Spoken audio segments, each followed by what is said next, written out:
Buenas, bienvenidas a otra clase de preparación integral para la maternidad. En la clase de hoy nos vamos a encontrar con métodos anticonceptivos que vamos a aconsejar durante el puerperio y la lactancia. Esto es crucial dentro de nuestro rol, ya que lo que vamos a hacer es un acto de justicia reproductiva, que va a impactar exactamente en la salud materno y fetal y va a contribuir con el espaciamiento entre el periódico intergenésico, ¿sí? Para evitar un PIP, que es un periodo intergenésico breve. Como profesionales de PIM, lo que tenemos que recordar es que durante el puerperio hay una crisis que es vital y de sobrecarga para la persona que lo está atravesando, y nuestra consejería tiene que ser no solo tan impecable con la evidencia científica y demás con la que uno va a trabajar, sino también con la empatía con la que empecemos esa consejería, ¿sí? En principio, ¿qué son los métodos? Son cualquier método capaz de evitar o reducir posibilidades de embarazo, y es recomendable utilizarlos desde la primera relación sexual y durante toda la vida fértil. Bueno, a modo de repaso, recordemos que tenemos una ley en nuestro país que es la ley 25.673, la de salud sexual y procreación responsable. En parte, esta ley nos garantiza el acceso gratuito a cualquier método anticonceptivo, tanto en hospitales, centros de salud, obras sociales y prepagas, porque están incluidos en el plan médico obligatorio. Ujú. Después, en cuanto a la información sobre nuestros derechos sexuales y acceso, no hay edad. El acceso es totalmente autónomo, ¿sí? Sin importar la edad, y el acceso a los preservativos también. En cuanto a el acceso a cualquier MAC, método anticonceptivo que sea de forma reversible, o sea, que no atente contra la vida de la persona o que pueda atentar contra la vida de la persona, es a partir de los 13 años, eso indica nuestro Código Civil. No necesita tener ni tutor ni nada. Y a partir de los 16 ya puede tomar decisiones autónomas sobre su cuerpo.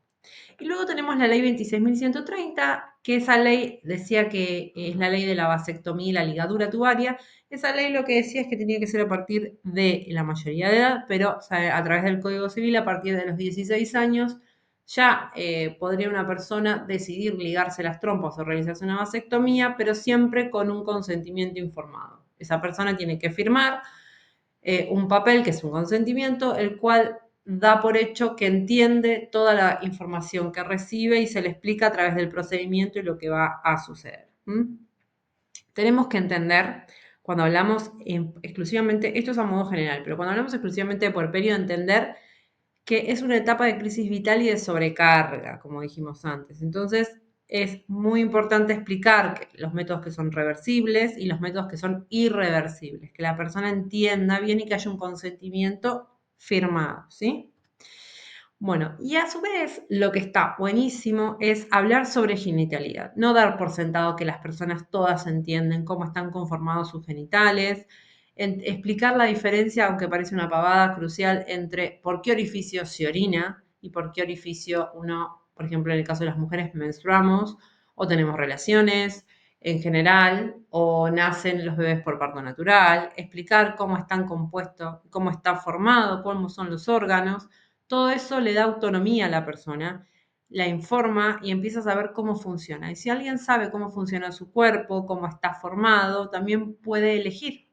Por eso la información es poder. Entonces está bueno ya desde los cursos empezar a explicar. Y luego en los consultorios, cuando hacemos consejería también, tener imágenes y demás que ayuden a que la persona entienda los procesos que pueden provocar esos métodos anticonceptivos o cómo funcionan en su cuerpo y elegir el que le parece más apto, ¿sí? En cuanto a la clasificación, vamos a tener métodos para explicarles hormonales y no hormonales, de larga y corta duración, y no hormonales, que van a ser los de barrera, los irreversibles y los de larga duración, ¿sí? Nosotras lo que vamos a tener en cuenta es si hay lactancia o no, si esa lactancia es exclusiva, si ese niño ya empezó a comer, cuál es el momento del comienzo, cuándo debería comenzar con esa anticoncepción, ¿sí? Y si hay alguna comorbilidad que altere, porque a lo mejor esa persona no va a lactar, pero sí es hipertensa, por ejemplo. Entonces, en ese caso, sí o sí hay que darle algo que son derivados de progestágeno, que a su vez son los mismos que les daríamos a una persona que solo lacte, por ejemplo. Entonces, más allá de los criterios de elegibilidad de la OMS, en los cuales nos vamos a basar, nosotros lo que tenemos que entender es que tenemos que bajar a un diálogo con el otro, ¿sí? Con la persona que tenemos enfrente, de uno a uno, y explicarle cómo funcionan esos métodos para que los pueda elegir. En cuanto a los hormonales, explicar que son hormonas sintéticas, que algunos van a provocar la anovulación y otros van a trabajar sobre la mucosidad del cuello del útero, ¿sí? Que tenemos distintos tipos, vamos a ir ofreciendo según la consejería y la función de cada método, cuál es el más apto para esa persona, con su rutina, con su vida en general. Después tenemos los no hormonales, que estos se van a basar más en, no van a ser anovulatorios, sino que se van a basar más en lo que es el moco, en el moco cervical y en impedir el paso de los espermatozoides, como el DIU, el preservativo, la ligadura de trompas, y después tenemos, bueno, las otras, tanto la mela como el método de calendario, que en realidad no son métodos que nosotros vamos a divulgar o a explicarles, ¿sí? Bueno, entonces, cualquier método podemos utilizar en la lactancia. Recién spoileamos un poco que no se puede utilizar cualquier método. En cuanto a los de barrera y a los no hormonales, podemos utilizar cualquier método. En cuanto a los hormonales, no, solo los derivados de progestágeno. Esto se debe a que los recién nacidos no pueden consumir ningún tipo de estrógenos y los métodos combinados tienen estrógeno progestágeno. Y el estrógeno atraviesa la leche y llega al recién nacido. Por eso tampoco se puede ingerir estrógenos durante el embarazo, ¿sí? Bueno, entonces, derivados de progestágenos, método de barrera que se debería utilizar siempre, principal método para disminuir todo lo que es las enfermedades de transmisión sexual, y a su vez explicar lo mismo, no dar por sentado que la gente ya entiende, explicar, estaría bueno tener folletería que ahora les voy a mostrar, a ver si les adelanto un poquito, por ejemplo acá, que por ejemplo Nación tiene muchos, eh, de cómo se coloca el preservativo de principio a fin, cómo se retira, ¿sí? Que es desde el principio al fin de la relación sexual, que hay que sacarlo antes de que disminuya la erección del pene y demás. Esas cosas están buenas explicarlas y refrescarlas constantemente, ¿sí? En cuanto a los hormonales, pueden ser inyecciones trimestrales, todo lo que sea derivado solo de progestágenos. Trimestrales, el SIU, píldoras anticonceptivas que pueden ser drospirenona o desogestrel, implante subdérmico que es compatible y ACOS de emergencia. Otra de las cosas es explicarles que el método uno ya lo puede ir eligiendo durante el control y ya se lo pueden colocar antes del alta de la internación. Entonces, eso se llama AIPEO, que es anticoncepción inmediata después del puerperio, antes del inicio del puerperio, perdón. Entonces, son los métodos que, por ejemplo, ya se podrían llevar, pueden ser se pueden llevar cualquier método, ¿no? Pero, por ejemplo, se puede colocar ya un implante o se puede colocar un DIU o un SIU, tanto poscesárea como posparto inmediato, y luego se harán los controles junto con los controles puerperales. Eso no hay ningún problema. Y ya sería una consejería y una consulta que la paciente, atravesando toda la etapa de puerperio, los controles de recién nacido, las pérdidas, los dolores, en el peor de los casos, puntos poscesárea y demás, es como una cosita menos para que ayude a la sobrecarga mental y física que tiene durante esta etapa, ¿sí? Algo que está bueno, que está bueno tener en consultorio, que está bueno repartir, son pautas de alarma. Uno las puede decir, se las puede decir en el momento del alta, pero la paciente está sin dormir, cansada, atravesada por toda la situación, les va a decir todo que sí, se va a dar media vuelta y se va a olvidar de todo. Entonces, más allá de explicar y repasarlas, está bueno entregarlas en mano, ¿sí? Por ejemplo, algo común que pasa es que hay muchos embarazos no deseados que se dan con el mal uso de las pastillas. ¿Por qué? Las pastillas tienen un efecto de 24 horas en el cuerpo. Las combinadas, las de progestágeno solo como el desogestrel tiene 12.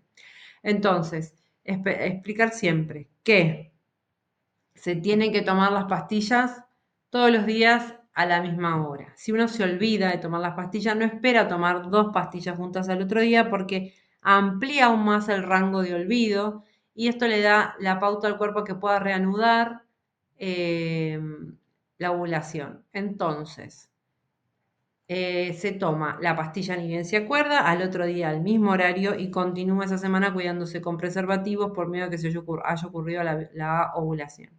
En cuanto a si la paciente tiene diarrea o vómitos, lo mismo, porque parte de la pastilla no se absorbe.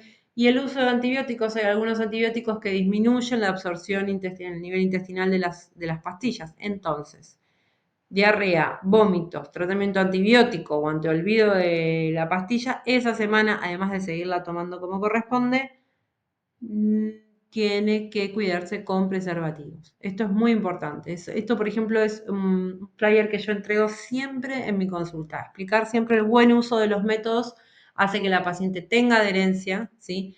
Y hace que el método funcione. La adherencia también de la paciente va a depender en gran parte de nuestra consejería, en escucharla, en entender cómo es su rutina, y que ese método se adhiera a ella y no que ella tenga que adherirse al método y tenerlo como una carga, porque ya bastante va a pasar durante esta etapa como para tener una carga más, ¿sí? Podemos entregar mucha folletería, explicar que siempre está el uso de la pastilla del día después, que se puede utilizar, derribar los mitos sobre esta.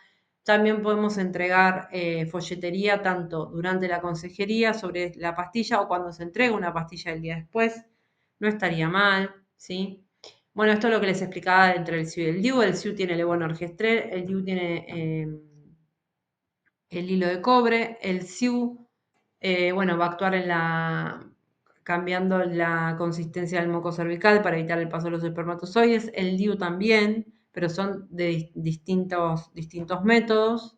Eso también a veces está bueno incluso tener para mostrarles que son chiquitos, que miden 3 centímetros, que se colocan en consultorio. En el consultorio explicar siempre lo que se le va a hacer, todo el procedimiento.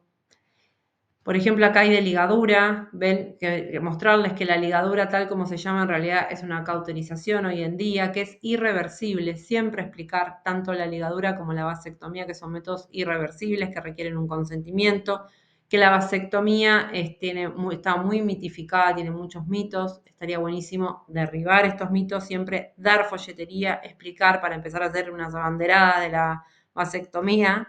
Siempre decimos en obstetricia que los métodos anticonceptivos están mal dirigidos porque una persona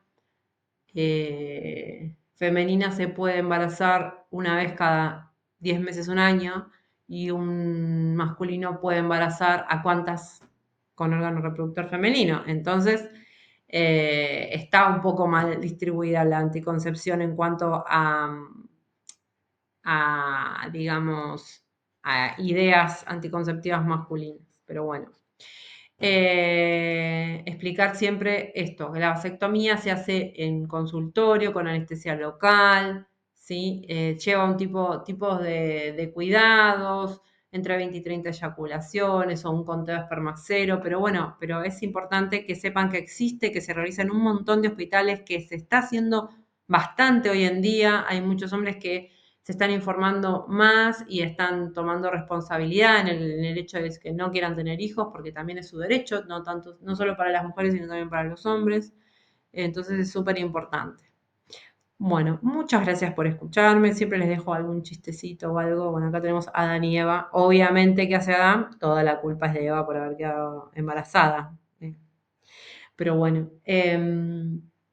tengan en cuenta que es súper importante cómo empatizamos, entenderla como un todo a la persona que está atravesando esta etapa, explicarle que siempre se puede cambiar de método, que para eso hay muchos, que no duden en preguntar los efectos secundarios, qué les puede provocar, qué no, en entender que por eso pueden ir cambiando, que no tienen que adherirse solo a lo que uno les pueda aconsejar.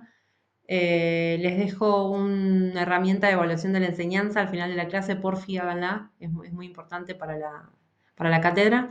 Y bueno, nos estamos leyendo, cualquier duda me escriben al mail, no hay ningún problema y espero que les haya gustado esta clase y les haya abierto un poquito la cabeza de cómo dar la consejería y las herramientas que podemos utilizar. Cuanta más didáctica le pongamos, más imágenes y un diálogo más uno a uno con la otra persona, la adherencia al método es 100%. Van a ver que funciona súper bien. Muchísimas gracias. Besito grande.